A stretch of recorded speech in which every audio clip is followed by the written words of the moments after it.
The Duchess of Staverton had been married for 4 months, and in that time she had reorganized the still room, corrected the household accounts back to Michaelmas, discovered that the east wing roof leaked in 7 places rather than the 3 previously reported, and failed, on a daily basis, to stop noticing her husband's hands. The hands were the problem. Or more precisely, the hands were a symptom of the larger problem, which was that Cecily Kellaway, formerly Cecily Penrose, of no particular fortune and less particular beauty, had gone and done the one thing she had promised herself she would not do when she accepted the Duke of Staverton's extremely sensible proposal of marriage. She had developed feelings. Not feelings of the mild, companionable sort one might reasonably expect from a practical union between a man who needed a competent wife and a woman who needed to stop mending her own stockings. Those feelings she could have managed. She was, after all, a woman who had managed a household of 11 on £43 a year. She had once negotiated the price of a goose down to 4p by pointing out with mathematical precision that the bird was missing a toe. Feelings of the companionable sort would have been well within her capacity. No, these were the other kind, the inconvenient kind.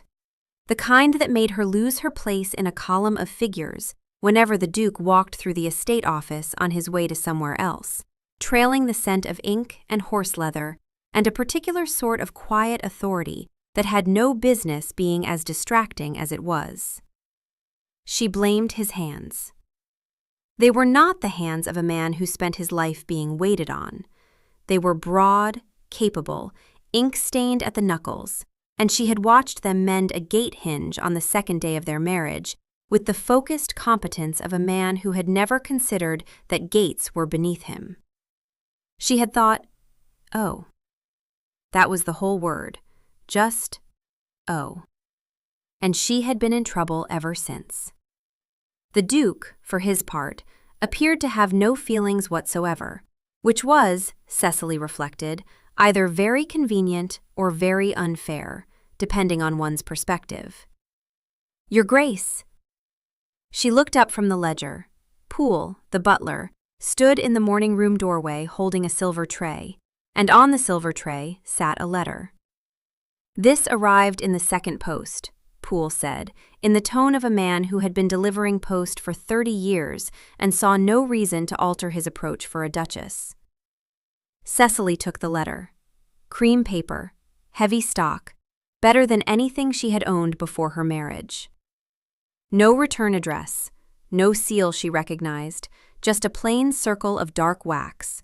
Her name written across the front in a hand that was not her husband's, not her sister's, and not, as far as she could tell, anyone's she had ever seen before. She opened it. Your Grace, it read, in the same unfamiliar hand. I have watched you walk the South Garden 3 mornings this week, and thought each time that the roses have not deserved such company. You are the best thing in any room you enter, though I suspect you do not know it. I shall not sign my name, because the observation requires none. It is simply true.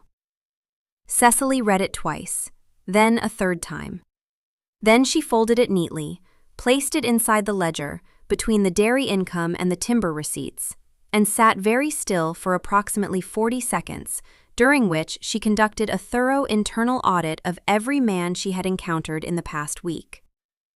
The curate's assistant, Mr. Ogden, the land agent, the farrier's boy who had brought the new shoes for the carriage horses and stared at her for slightly too long, though that might have been because she had marmalade on her sleeve. None of them seemed the type to write about roses. The curate's assistant did not strike Cecily as a man with strong opinions about garden flora. Mr. Ogden had once described a sunset as adequate, and the farrier's boy was 15, which, while not technically disqualifying in matters of stationery, seemed unlikely. She would have given the matter no further thought, or at least she would have given it no further thought that she was willing to admit to, except that the Duke chose that exact moment to enter the morning room. Hugh Kellaway was 31 years old, 6 feet and 1 inch tall, and in possession of the sort of face that looked as though it had been designed for the express purpose of discouraging casual conversation. He had gray eyes that missed nothing, a jaw that suggested opinions he saw no need to share, and an almost smile that never quite completed its journey across his face. He wore dark coats as though the color were a personal philosophy. He stood very straight. He had, in 4 months of marriage, called her Your Grace approximately 600 times, and Cecily exactly none. You have post, he observed. His gaze had found the edge of the letter protruding from the ledger, with the accuracy of a man who noticed everything and acknowledged almost nothing. I do. From your sister. It was not a question. Hugh Kellaway did not ask questions when he could make statements and let other people decide whether to correct him. It was, Cecily had come to understand, both a conversational strategy and a character flaw, and she found both of these things more attractive than she had any right to. From a correspondent, she said, which was true, and also contained precisely nothing useful. The Duke looked at her. She looked at the ledger. The letter sat between dairy income and timber receipts, like an unexploded shell between 2 harmless columns of arithmetic. The dairy figures are very good this quarter, she said. He was still looking. 7 pounds above projection, she added, for no reason except that the silence had weight and she wanted it to stop. His Grace, the Duke of Staverton, nodded once, as though the dairy figures were exactly what he had come to discuss, and left the morning room. The door closed behind him with the controlled care of a man who had strong feelings about the dairy figures and absolutely nothing else. Cecily exhaled. The letter stayed warm between the pages. That evening, at dinner, she sat at one end of a table that could seat 24, and he sat at the other, and they discussed the south pasture drainage with the seriousness of 2 people who had decided, independently, that drainage was a subject of consuming personal interest. Cecily had opinions about clay pipe versus stone. Hugh had a preference for herringbone layout. They debated the merits of each across 14 feet of polished mahogany and 2 silver candelabra, and by the time the pudding arrived, Cecily had almost convinced herself that the fluttering sensation beneath her ribs was enthusiasm for water management. Almost. She retired early. The letter came with her, tucked inside a book of estate maps. She read it once more by candlelight, then set it on the nightstand. Then moved it to the dressing table, then put it in the drawer. Then took it out of the drawer. A woman who had managed an entire household on £43 a year should not be undone by a piece of paper with nice handwriting. It was cream stock. It smelled faintly of lavender. It was probably from someone who confused her for an interesting person, which would be corrected the moment they discovered she spent her evenings reading about drainage. What she cared about, and what she was not going to examine too closely, was this: someone had looked at her and seen something worth remarking upon. Someone had noticed her walking in the garden and thought, not she is the Duke's wife, but she is the best thing in the room.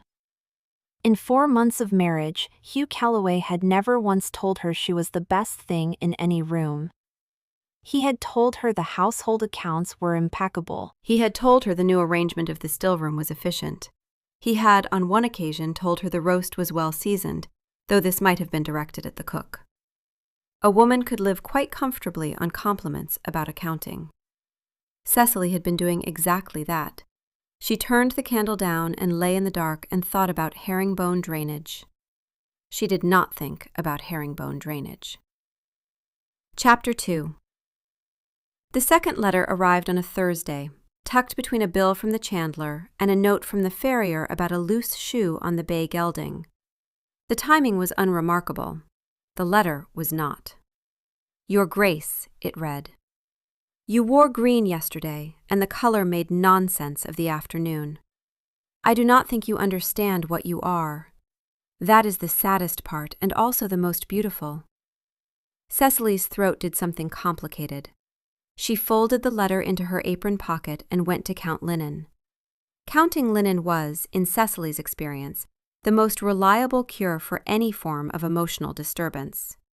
There was nothing like 43 sheets, 17 tablecloths, and 81 napkins, all of which required sorting by thread count and condition, to return a person to a state of practical equilibrium. Feelings could not survive a napkin count.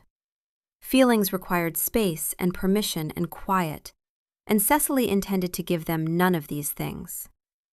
She was on napkin 46, a serviceable piece of damask with a darn in the corner, when the Duke appeared in the linen closet doorway. He filled the doorway. He did not seem aware of this. He never seemed aware of the various doorways he filled, or the various rooms he altered by walking into them, which was, Cecily reflected, either the privilege of rank or the privilege of being 6 feet and 1 inch tall and in possession of shoulders that had no earthly business being in a linen closet. "Poole tells me you had post again," he said. Cecily held up napkin 46. "I am counting linen." "From the same correspondent." She set the napkin down. "Your Grace, I receive post. It is a feature of being alive in a country with a postal service." The almost smile. It arrived at the corner of his mouth, lingered there like a guest uncertain of its welcome, and retreated before it could be properly received. Cecily watched it go with the particular frustration of a woman who had been trying to make that smile complete its journey for 4 months. "Naturally," he said. "I only mention it because the paper appeared to be of unusually good quality." He had examined the paper. He had handled her letter, or at least observed it closely enough on Poole's tray to assess the weight and finish of the stock. Cecily absorbed this piece of information the way she absorbed all information about her husband, which was with the meticulous attention of a naturalist studying a species she was not supposed to find fascinating. "You noticed the paper quality," she said. "I notice many things. It is not a distinction." He noticed many things. This was true. He noticed when the fire in her sitting room had not been properly banked. He noticed when her tea was brought too cool.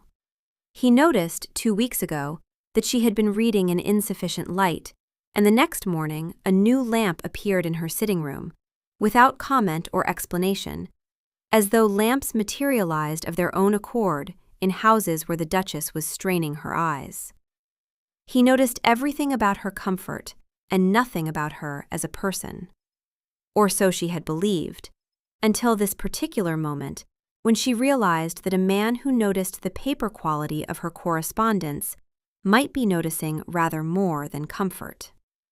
"It is good paper," she conceded. "Crane stock, watermarked. Available at Pollard's in the village, or from a stationer in York." He had identified the paper stock. He had identified the probable sources of purchase. The Duke of Staverton, who managed 12,000 acres of productive farmland, who sat on the county bench, who was responsible for 43 tenancies and the welfare of over 200 souls, had taken time from these pressing obligations to determine where one might purchase cream-colored writing paper with a watermark. Cecily looked at him. He looked at napkin 46. "Is there anything else, Your Grace?" "No." He straightened, which was unnecessary, as he had already been standing perfectly upright. "The linen count. Please let Poole know the results." He left. His boot steps retreated down the corridor with the measured cadence of a man on important business. Cecily picked up napkin 47 and held it for a long time without counting it. That afternoon, she discovered, by the purely accidental method of walking past the estate office while the door happened to be open, that Hugh had requested the household post log from Poole. The post log was a leather-bound ledger that recorded every item of correspondence received at Staverton Hall, including the name of the sender, where known, the time of delivery, and the name of the postal carrier who had delivered it. Hugh was seated at his desk, the post log open before him, a magnifying glass in his right hand. He was comparing, with the grave attention of a man examining battlefield intelligence, the handwriting on Cecily's letter against the handwriting in the household accounts. He was building a case. Her husband, who had spent 4 months performing indifference with the commitment of a man auditioning for a role he did not want and could not convincingly play, was incapable of performing indifference about letters. Letters. Unsigned, anonymous, perfectly harmless letters saying nice things about her walking in the garden and wearing green. She went to the window seat in the long gallery and sat with this for a while. The thinking took time because the implications were large, and Cecily Kellaway did not draw conclusions she could not support with evidence. She was, in this respect, annoyingly like her husband. He was jealous.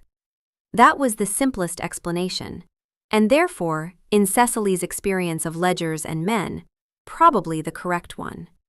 He was jealous, and he did not know he was jealous, or he knew and was pretending not to know, which amounted to the same thing. Either way, the most rational man in the North Riding had responded to a piece of nice stationery by launching a private investigation with a magnifying glass.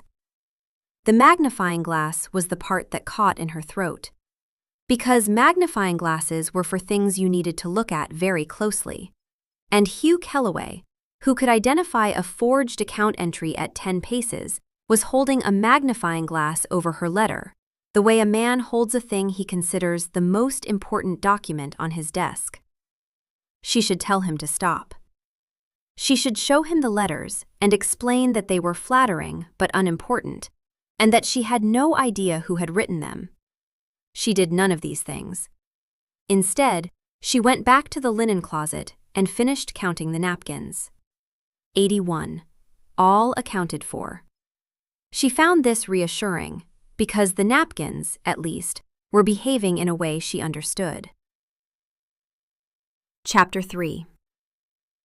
The investigation, over the following fortnight, acquired the proportions of a military campaign conducted by a man who had never been to war, but who approached all logistical problems with the seriousness of a general and the subtlety of a brass band. The Duke of Staverton rode to Pollard's, the village stationer, on a Tuesday morning. He examined their paper stock. He held sheets up to the light. He inquired about watermarks with the specificity of a man who was definitely not purchasing writing paper and was definitely investigating a crime. Mr. Pollard, who had been selling paper and ink to the Kellaway family for 20 years, told his wife about it that evening, and his wife told the dressmaker, and the dressmaker told her next 3 customers, and by Thursday the village was in possession of the following fact. The Duke of Staverton was looking for someone, and the someone had good handwriting.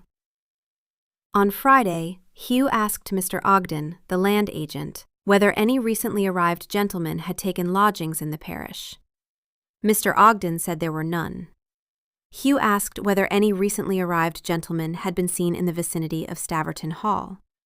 Mr. Ogden said they had not.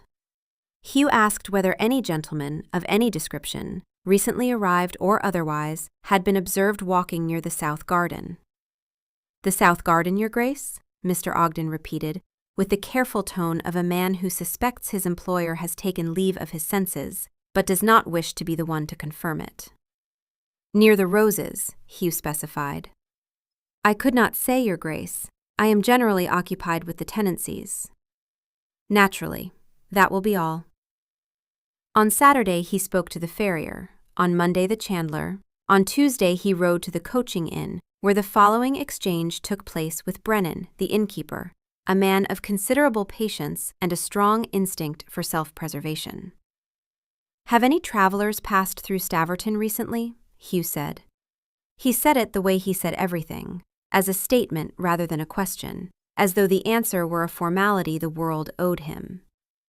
"There was a wool merchant last week, Your Grace, 2 drovers, and a woman selling ribbons." "No gentleman?"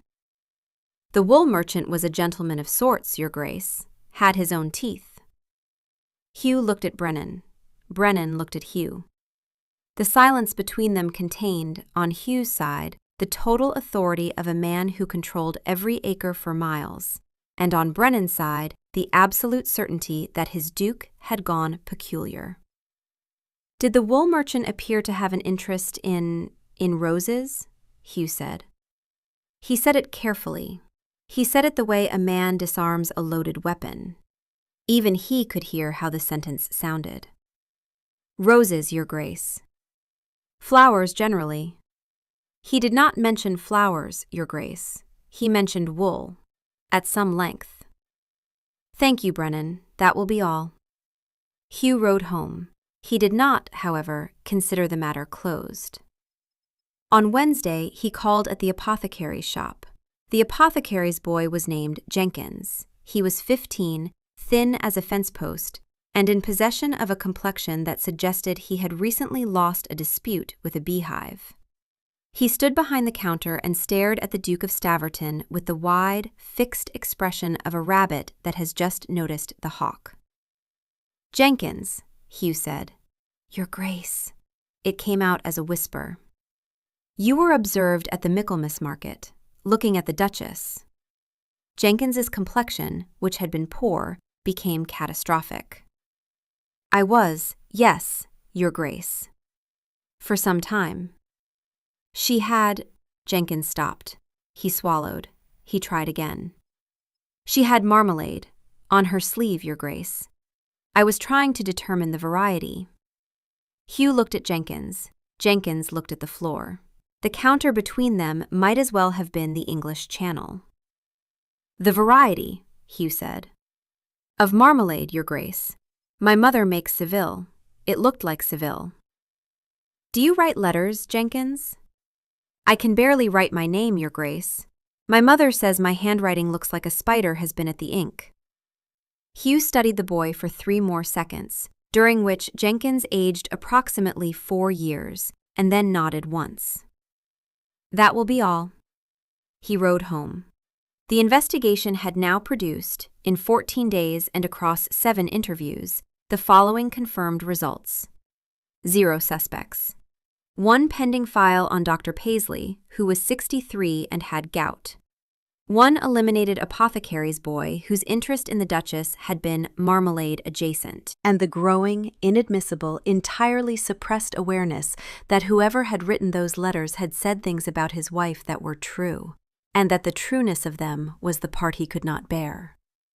The person who found all of this most entertaining was Agnes Kellaway, the Dowager Duchess of Staverton. Agnes was 82 years old, 4 feet and 11 inches tall, and in possession of a mind like a steel trap set inside a velvet bag. She had buried a husband and 2 sons. She had survived 4 kings, 2 wars, and the introduction of the Speenhamland system. She had watched her grandson's courtship of Cecily Penrose with the patience of a woman who had been waiting 30 years for him to do something interesting, and she had watched his marriage with the growing conviction that he intended to waste it on politeness. "He has interviewed Brennan at the coaching inn," Agnes told Cecily over afternoon tea. "He asked about roses. Brennan did not know what to make of it. I do not blame him." She selected a biscuit with the deliberation of a general choosing terrain. "The apothecary's boy is next.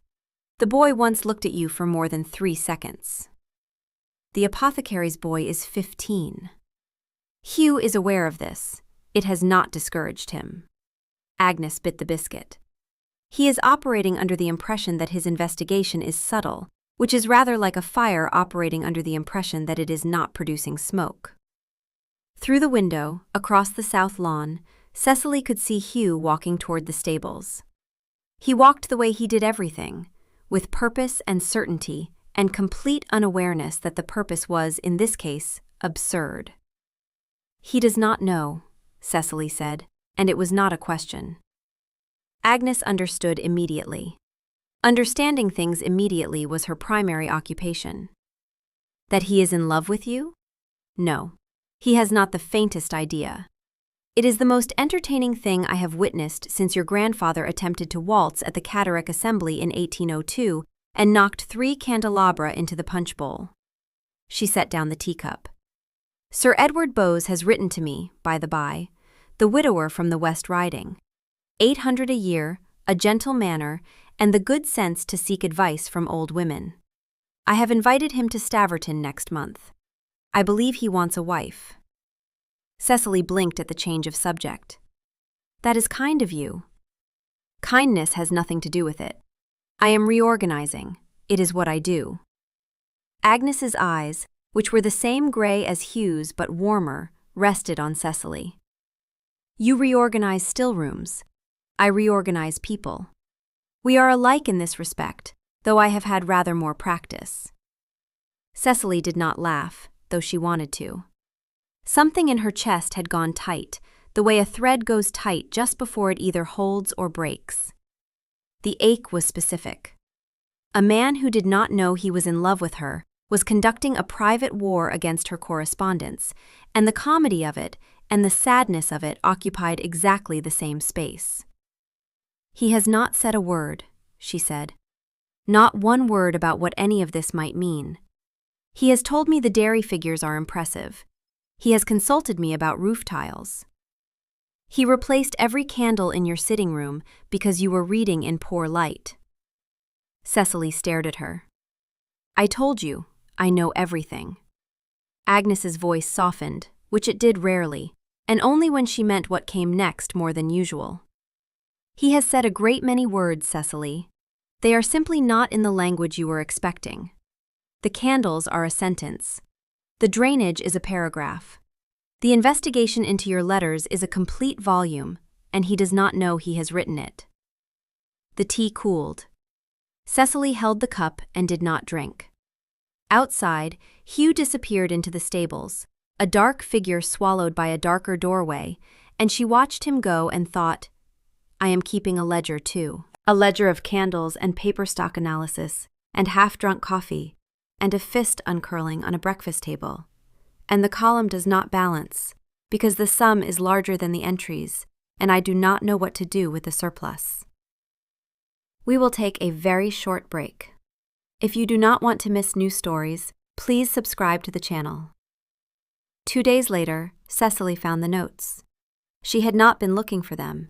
She had been looking for the timber valuation, which Hugh kept in the second drawer of the estate desk, and which she needed in order to reconcile a discrepancy in the quarter-day accounts. She opened the drawer. The timber valuation was there. Beneath it, in Hugh's exact angular hand, was a sheet of foolscap. Suspects, it read, at the top, underlined. Below this, in the same careful hand, Mr. Ogden, land agent, excellent penmanship, proximity to estate, eliminated, insufficient motive. Brennan, coaching in, access to postal routes, unlikely, see note, wool merchant with own teeth. Farrier's boy, name, Jenkins, age 15. Observed staring at H.G. the Duchess. Staring attributed to marmalade, eliminated with reluctance. Dr. Paisley, Staverton Village. Educated. Widowed. Frequents South Garden Path on medical rounds. Pending. Unknown correspondent via Kirkby Post.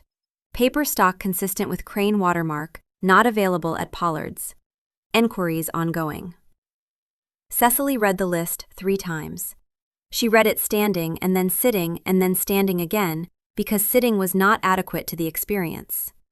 He had written H.G. the Duchess. He had underlined suspects. He had eliminated a 15-year-old boy with reluctance and maintained a pending file on Dr. Paisley, who was 63, had gout in both knees, and could not walk to the South Garden without stopping twice to rest. She noticed, too, that the letters had come through the Kirkby Post, not the Staverton Village Post. Kirkby was 4 miles east. Whoever had sent them had gone out of their way to post them from a different parish. Hugh had followed this thread clearly without success, because whoever had done it was cleverer than he was. She had, she realized, been outperformed. She had been keeping a mental ledger of his behavior for 4 months and considered herself thorough. He had made an actual list, with categories, with eliminations and pending files and a formal notation system. The man had a column for motive. He had underlined the heading. He had applied to the mystery of who was writing his wife kind letters the same rigor he applied to land management. And he still, after all of it, after the magnifying glass and the postal route analysis, and the interrogation of a 15-year-old boy about marmalade, did not know that the correct entry under suspects was himself. She put the sheet back beneath the timber valuation. She closed the drawer. She stood with her hand on the desk and her face doing something she could not control, which was the particular expression of a woman trying not to fall more in love with someone she is already inconveniently in love with. That afternoon, she passed him in the corridor. He was carrying a roll of land maps and wearing the expression of a man on vital business. He paused when he saw her, and the almost smile appeared at the corner of his mouth, hovering there with increasing familiarity, like a word he was slowly learning to pronounce. It retreated. It always retreated. But it stayed a fraction longer this time. And Cecily, who had been tracking the duration of this particular phenomenon with an attention she would never admit to, noted the improvement. They stood for a moment in the corridor. It was narrow. He was large. The space between them shrank to something less than 2 feet, and at that distance she could see the scar on his left knuckle from the gate hinge he had mended on their second day, a thin white line she had not noticed before, and the sight of it, that small evidence of a man who used his hands, made her forget what she had been walking toward. She held very still. "Your Grace," he said. His voice was lower than usual. "Your Grace," she replied. Neither of them moved. The corridor held them the way a sentence holds 2 words that belong next to each other but have not yet been joined. Then Poole appeared at the far end with a tea tray, and Hugh stepped back, and the moment broke cleanly, like a thread cut. The 3rd letter arrived on Monday of the following week. It was waiting on the breakfast tray, propped against the toast rack. "Your Grace, the way you spoke to the tenants at the quarter-day reckoning, the way you listened as though each one of them mattered individually and not as a line in a ledger, that is a rare thing. I have seen people with far more power treat people with far less as furniture. You do not do this. It is the quality I admire most, though it is not the only quality. I will write again." She read it standing up. Then she sat down. Then she ate 2 pieces of toast, because she was practical, and because feelings, whatever their nature, were no excuse for missing breakfast. Hugh arrived 11 minutes later. She knew it was 11 minutes because she had glanced at the clock when she heard his step in the corridor, a habit she was not willing to examine. This is what I have become, she thought, a woman who times her husband's arrival at breakfast the way a general times the dawn. He sat. He unfolded his napkin. He poured his own coffee, which was one of his quiet eccentricities, and one of the things about him that made something behind her ribs do unreasonable things, because a man who pours his own coffee in a house with 30 servants is a man making a small, deliberate choice about who he wants to be. Cecily found small, deliberate choices more attractive than grand gestures. Grand gestures were for people who could afford them.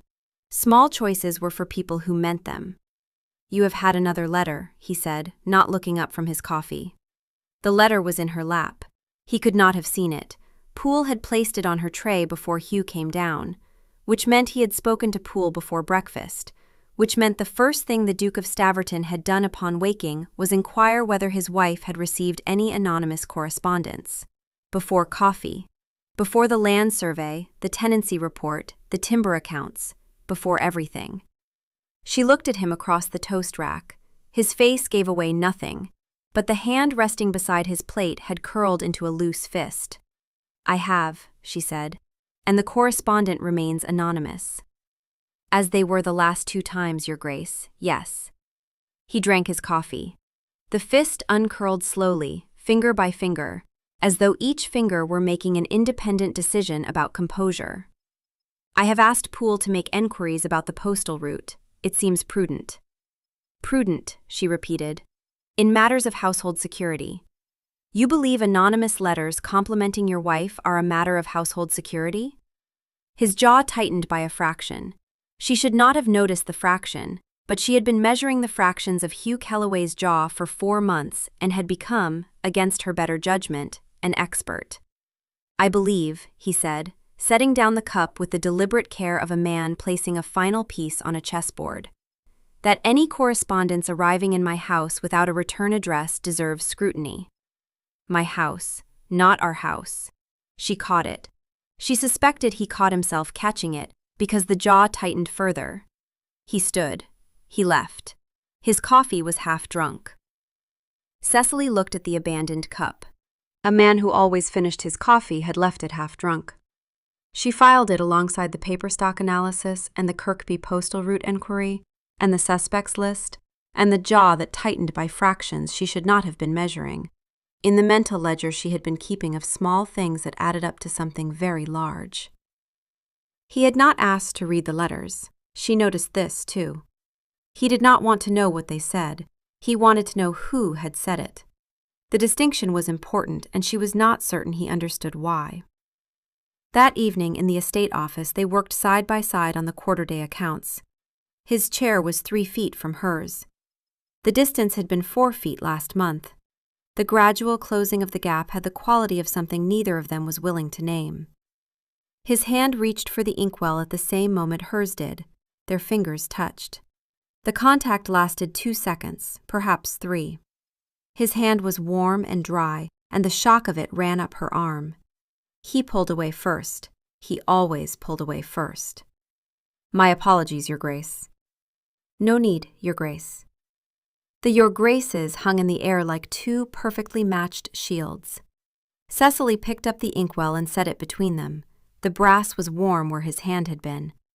She finished the column of figures with her other hand. The numbers were correct. Everything was correct except the distance between their chairs, which was 3 feet and should have been none, and the inkwell, which had no business being the most romantic object in the room. Chapter 4. Mrs. Felton arrived at the county dinner at Staverton Hall the way she arrived at everything, which was 10 minutes after the fashionable hour, and wearing a shade of blue that suggested she considered herself the center of any room she entered. She was not a cruel woman, precisely. She was a frightened one, and the fear had calcified into a kind of bright, relentless charm that could cut glass if held at the correct angle. Her husband, Sir Thomas Felton, had died 3 years ago, leaving her a good house and a moderate income and a daughter of 20 who was pretty, unmarried, and the sole vessel of every hope Mrs. Felton had left. She had fixed upon the Duke of Staverton as the answer to her daughter's future, with the focus of a woman who could see only one road through the forest. Hugh had married Cecily Penrose instead, a woman of no fortune, no notable family, and a competence that Mrs. Felton found threatening in ways she could not name, because competence could not be dismissed the way beauty or wealth could.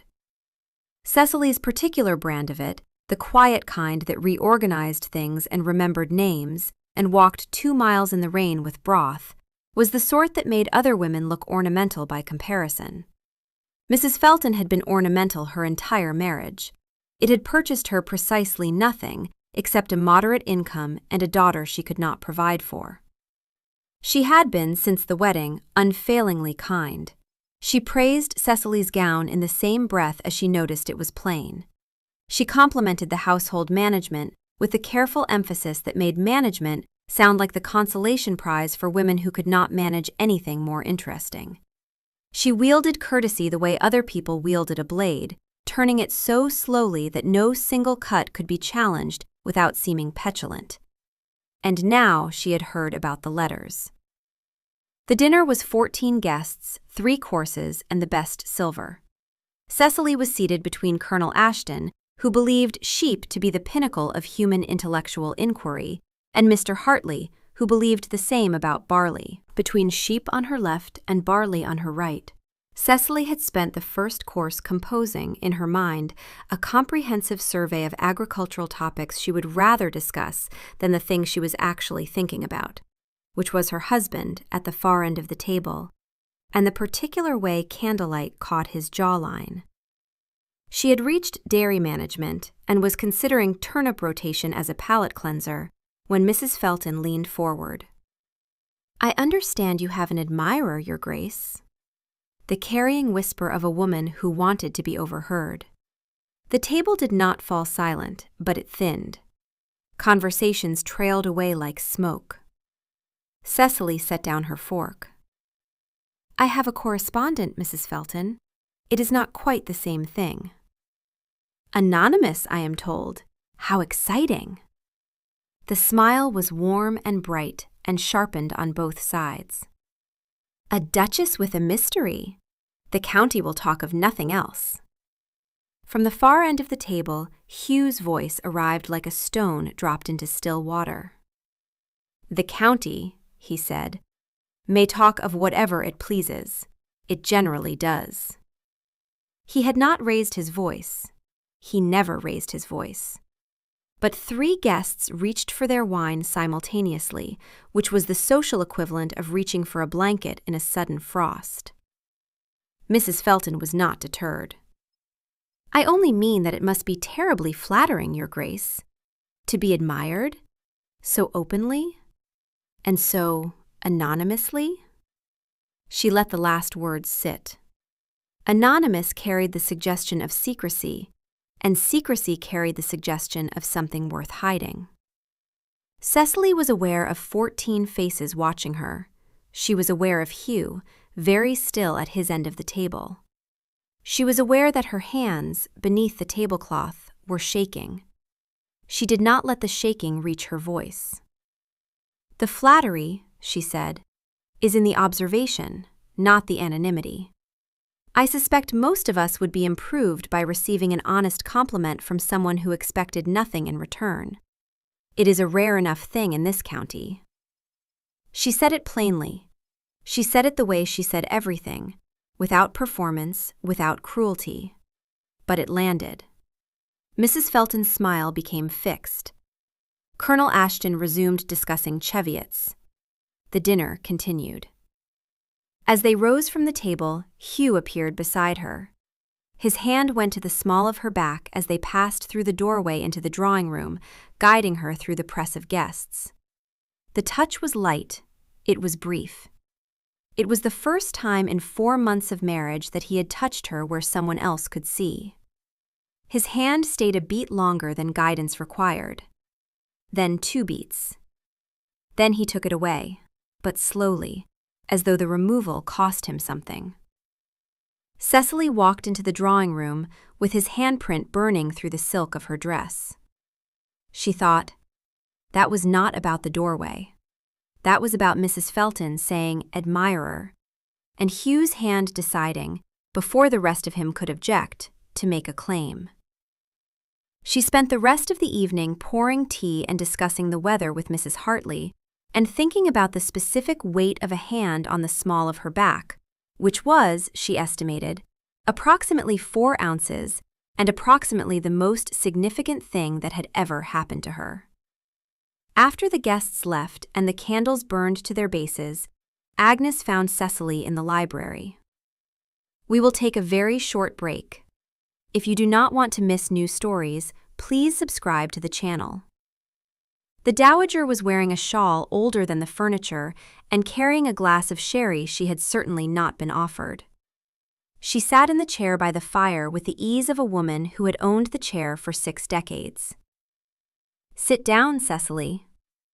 Cecily sat on the ottoman by the fire, because the ottoman was closer and her legs had been unreliable since the dining room. Agnes sipped her sherry. A long silence settled over them. "I wrote the letters," Agnes said. The fire popped. A log split and resettled. Cecily gripped the edge of the ottoman with both hands. "You." "I am the correspondent. I wrote all 3. The paper is from my own supply, laid down 11 years ago by a stationer in Harrogate who has since retired. It predates anything currently available at Pollard's." She sipped again. "I had Mott post them from Kirkby. She is 74 and enjoys the walk, and I pay her an extra 2 shillings a month for the exercise." Hugh traced the letters to the Kirkby post, which was moderately clever of him. But it did not occur to him to investigate my lady's maid, because he has not, in 31 years, thought about my lady's maid at all. Men of his rank do not generally notice the people who make their households run. You do. It is one of the differences between you. Cecily stared at her. The apothecary's boy is innocent, in case you were concerned. Why? One word. Flat. Stripped of all the words that should have accompanied it. Agnes set down the sherry glass. Her hands were thin, spotted, steady. Her eyes went very bright. Because he loves you. Because I have watched him love you for 4 months and say nothing, and I have watched you love him for 4 months and wait. And I am 82 years old, Cecily. I have buried a husband and 2 sons, and I have learned that the people who wait for the right moment to say the true thing often run out of moments entirely. Her voice did not shake.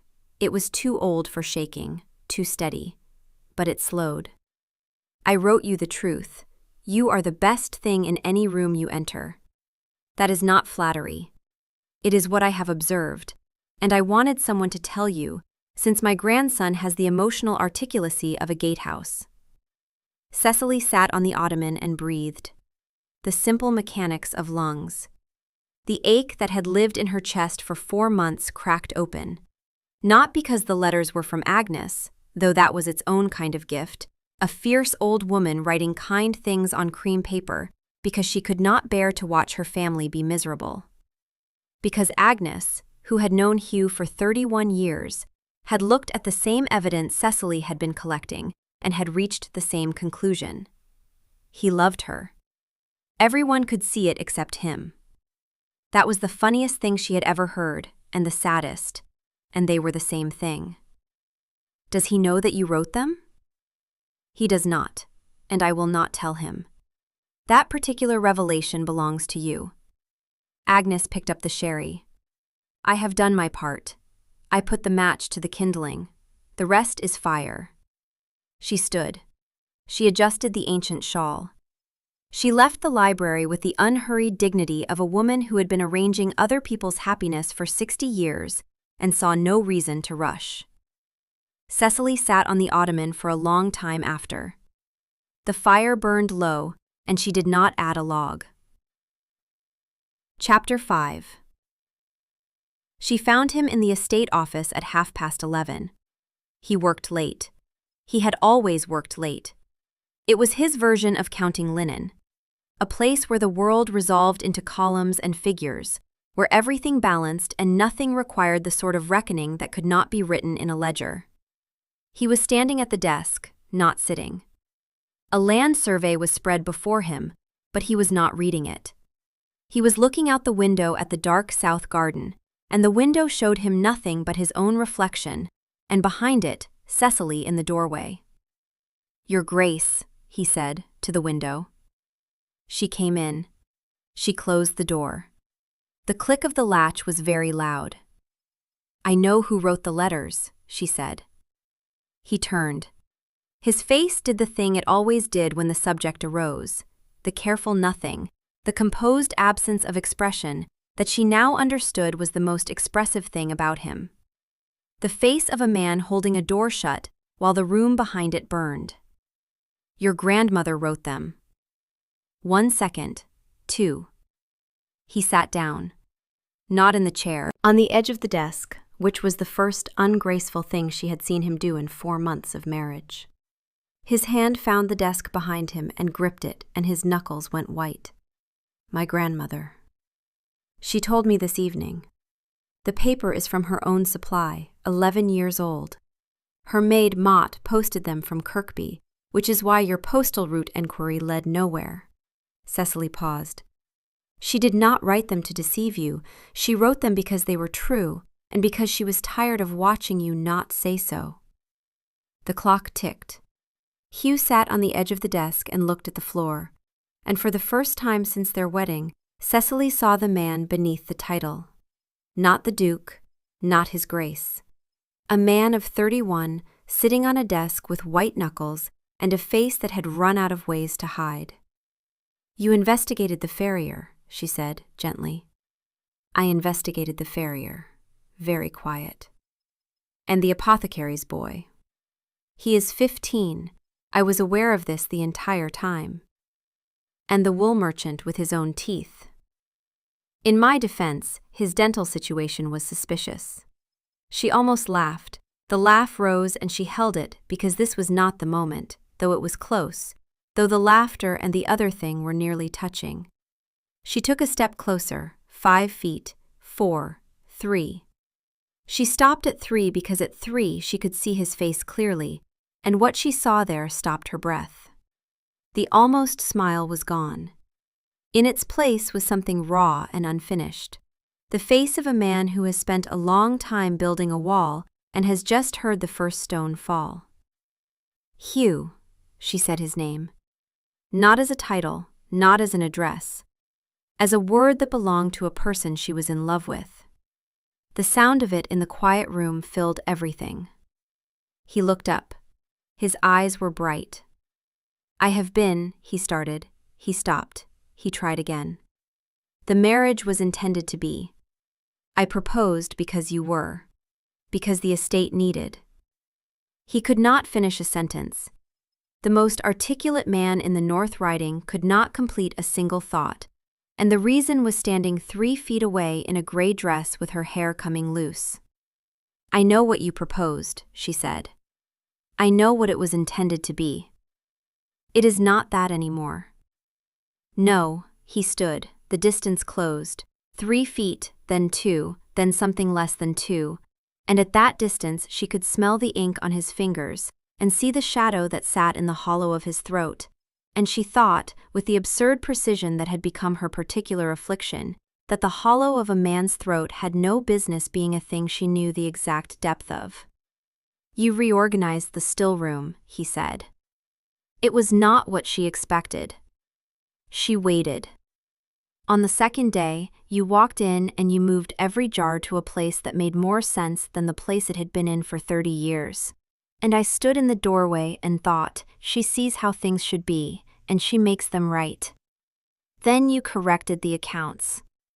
Then you spoke to the tenants and you listened to every one of them as though they were the only person in the room, and you remembered their children's names without being told twice. When old Marston's wife was ill, you walked 2 miles in the rain to bring broth because the cart was being repaired, and you did not think to ask for another. The clock ticked. Cecily did not breathe. You wore green on a Tuesday, and I could not look at you because looking at you had become a problem I could not solve with drainage or herringbone pipe or any of the things I am supposed to be good at. You have hands that have done real work, and a voice that tells the truth even when the truth is inconvenient.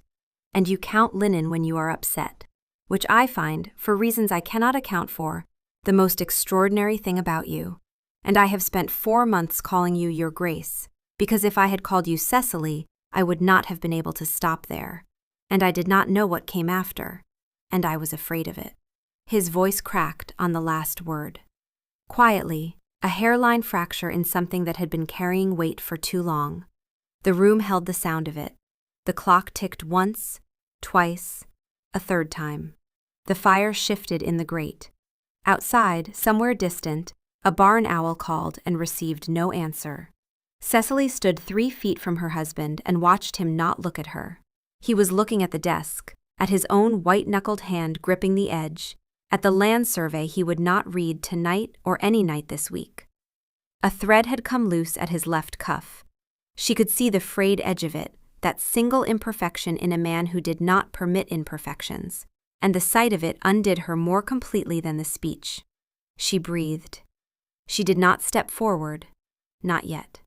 Because she had heard him, and he had earned the hearing, and now it was her turn, and her turn required the same courage, and she was not going to let him be the only one who was brave tonight. You mended the gate hinge, she said. He blinked. On the second day, you knelt in the mud in a coat that cost more than my entire wardrobe, and you fixed it with your own hands, and I stood behind you thinking, oh, just oh. That was the whole word. I have not required another one since. Her voice was steady. She made it steady. You pour your own coffee. You replaced my candles without telling me. You ride out at dawn to check the tenancies yourself when you could send Ogden, because you believe that if a roof leaks, the man who owns it should see the leak. You have not once, in 4 months, asked me to be decorative or quiet or less than exactly what I am. And I know this because I have been waiting for it, because every man I have ever known has eventually wanted me to be less, and you have not. And I did not know what to do with a man who did not want me to be less. The office was very quiet. The fire had burned to embers. I have been keeping a ledger, she said, of candles and coffee and suspects lists and a 15-year-old boy interrogated about marmalade. And the sum of it, Hugh, the sum of all of it, is that I have been in love with you since you mended that gate. And I have been calling you your grace, because the alternative was calling you by your name and meaning it. And meaning it would have cost me everything in a marriage I was told was practical. She took the last step. She put her hand flat on his chest, over the place where his heart was doing something fast and strong, beneath the wool and the linen and the man. He covered her hand with his. His palm was rough, and the callus at the base of his thumb pressed against her knuckles, and she thought, "These are the hands. These are the hands." "Cecily," he said. Just her name, just the word. It fell clean between them. 4 months of your grace dissolved into 2 syllables, and the sound of it was everything the letters had tried to say and could not, because the letters had been written by a woman who loved them both. But this word had been written by a man who was finally brave enough to say it himself. She leaned into him. He caught her. His arms closed around her with the careful, slightly stunned quality of a man who has been handed something precious and is not entirely certain of the protocol. She pressed her face against his shoulder, against the wool of his coat that smelled of ink and horse leather, and the particular clean scent that was only him. And she was, for the first time in 4 months, not counting anything. They stood like that for a long time. The land survey lay unread on the desk. The clock struck midnight and neither of them heard it. He smiled. She felt it against her hair before she saw it. A real smile, complete, unhesitating, one that remade his entire face. She had been waiting 4 months for that smile, and it was worth every napkin. "She will be insufferable," he said, meaning Agnes. "She is already insufferable. This will merely give her a subject." He almost laughed. The sound was low and surprised and new. She filed it under things she intended to hear again. The next morning, Cecily wrote a note to Mrs. Felton. It was brief. It was kind. It contained an invitation. Sir Edward Bowes, the widowed baronet Agnes had mentioned, was arriving at Staverton Hall the following week. Would Mrs. Felton and her daughter Louisa care to join the party for dinner? She had thought of it the moment Agnes had mentioned Sir Edward. She had thought, 800 a year, a gentle manner, and a daughter who needs providing for. She had thought of Mrs. Felton's bright, terrified smile across the dinner table and recognized it, because she had worn a version of it herself, in a smaller house, with mended stockings and a goose negotiated down to 4 pence. Fear makes people sharp. It does not make them bad. The invitation cost more than confrontation would have. That was why it mattered. She found Agnes at breakfast. The dowager was eating toast with the satisfaction of a woman watching a fire she had started burn exactly as planned. "I have written to Mrs. Felton," Cecily said. "Have you? How civilized." "I have invited her and Louisa to meet Sir Edward when he comes next week." Agnes looked at her over the toast.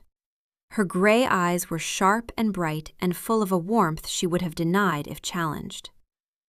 "You are matchmaking." "I am reorganizing. You said we were alike in this respect." Agnes set down the toast.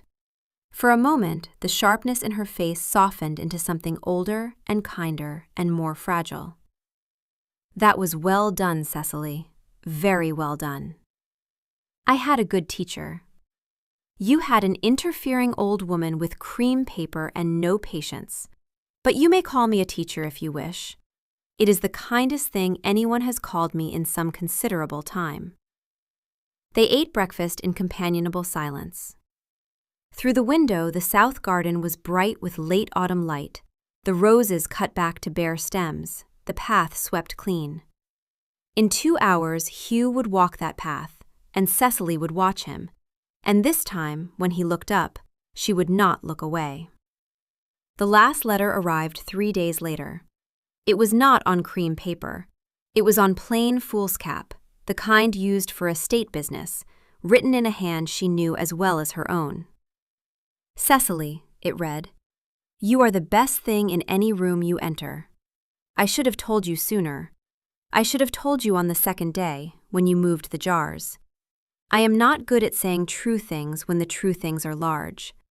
But you wore green on a Tuesday, and I have not been the same since, and I wanted you to know it, in writing, in my own hand, under my own name. Hugh. She pressed it flat against the breakfast table with both hands. Then she folded it and put it in the pocket of her dress, next to her heart, which was doing exactly what it had been doing for 4 months. Only now she had stopped pretending it was about the drainage. She would keep every letter. The cream ones from Agnes because they were true. This one from Hugh because it was braver. She would keep them together in the drawer by the estate maps, between the dairy income and the timber receipts, where the important things had always been. The roses would come back in spring, the drainage would hold. The linen count, whenever she finished it, would come to 81 napkins, all accounted for. Everything was accounted for now. Thank you for listening to the story all the way to the end. Please tell us which city you are watching from and what the story made you feel. Do not forget to subscribe so you will not miss new stories.